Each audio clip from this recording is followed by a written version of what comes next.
2026 കേന്ദ്ര ബജറ്റ് പ്രഖ്യാപനത്തിന് മിനിറ്റുകൾക്ക് ശേഷം ഇന്ത്യൻ ഓഹരി വിപണിയിലുണ്ടായത് വലിയൊരു തകർച്ചയാണ്. വെറും ഒരു പ്രഖ്യാപനം കൊണ്ട് 6 കോടി രൂപയുടെ നിക്ഷേപമാണ് ഇന്ത്യൻ വിപണിയിൽ നിന്ന് തുടച്ചു നീക്കപ്പെട്ടത്. ട്രേഡർമാരെ സംബന്ധിച്ച് ഇതൊരു ബ്ലാക്ക് സൺഡേ ആയിരുന്നു. വിപണിയെ പിടിച്ചുകുലുക്കിയത് സെക്യൂരിറ്റി ട്രാൻസാക്ഷൻ ടാക്സ് അഥവാ STTയിൽ വരുത്തിയ വലിയ വർധനവാണ്. ഫ്യൂച്ചേഴ്സ് ആൻഡ് ഓപ്ഷൻ ട്രേഡിങ്ങിന് ഇനി മുതൽ വലിയൊരു തുക നികുതിയായി നൽകേണ്ടി വരും. കൃത്യമായി പറഞ്ഞാൽ ഫ്യൂച്ചേഴ്സ് ട്രേഡിങ്ങിനുള്ള STT 0.02% നിന്നും 0.05% ഉയർത്തി. അതായത് ഏകദേശം 150% വർധനവ്. അതുപോലെ ഓപ്ഷൻ ട്രേഡിങ്ങിൽ പ്രീമിയത്തിന് മേലുണ്ടായിരുന്ന നികുതി 0.1% നിന്ന് 0.15% വർദ്ധിപ്പിച്ചു. ഈ വാർത്ത വന്നതോടുകൂടി BSE ഓഹരികൾ 13%-ലധികം ഇടിഞ്ഞു. ഏഞ്ചൽ വൺ, ഗ്രോ തുടങ്ങിയ ഡിസ്കൗണ്ട് ബ്രോക്കേഴ്സുമാരുടെ ഓഹരികളും വലിയ തകർച്ച നേരിട്ടു.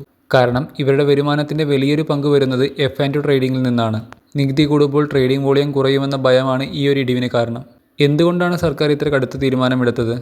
റീറ്റെയിൽ ഇൻവെസ്റ്റേഴ്സ് അഥവാ സാധാരണക്കാരായ നിക്ഷേപകർ F&O ട്രേഡിങ്ങിലൂടെ വലിയ രീതിയിലുള്ള പണം നഷ്ടപ്പെടുത്തുന്നു എന്ന് SEBI നേരത്തെ റിപ്പോർട്ട് നൽകിയിരുന്നു. വിപണിയിലെ അമിതമായ ഊഹക്കച്ചവടം നിയന്ത്രിക്കാനാണ് സർക്കാർ ഈ നികുതിയിലൂടെ ലക്ഷ്യമിടുന്നത്. എന്നാൽ ലോങ് ടേം ഇൻവെസ്റ്റേഴ്സ് പരിഭ്രമിക്കേണ്ടതായിട്ടില്ല. ഓഹരികൾ വാങ്ങി വർഷങ്ങളോളം കയ്യിൽ വയ്ക്കുന്നവരെ ഈ നികുതി വർധനവ് കാര്യമായി ബാധിക്കില്ല. കമ്പനികളുടെ ലാഭത്തിലും ഇന്ത്യയുടെ സാമ്പത്തിക വളർച്ചയിലും വിശ്വസിക്കുന്ന വിദേശ നിക്ഷേപകർക്ക് ഇതൊരു വലിയ തടസ്സമല്ല എന്നാണ് വിപണി വിദഗ്ധർ വിലയിരുത്തുന്നത്. ചുരുക്കത്തിൽ ഇൻട്രാഡേ ട്രേഡർമാർക്കും ഷോർട്ട് ടേം ട്രേഡർമാർക്കും ഈ ബജറ്റ് വലിയൊരു വെല്ലുവിളിയാണ്.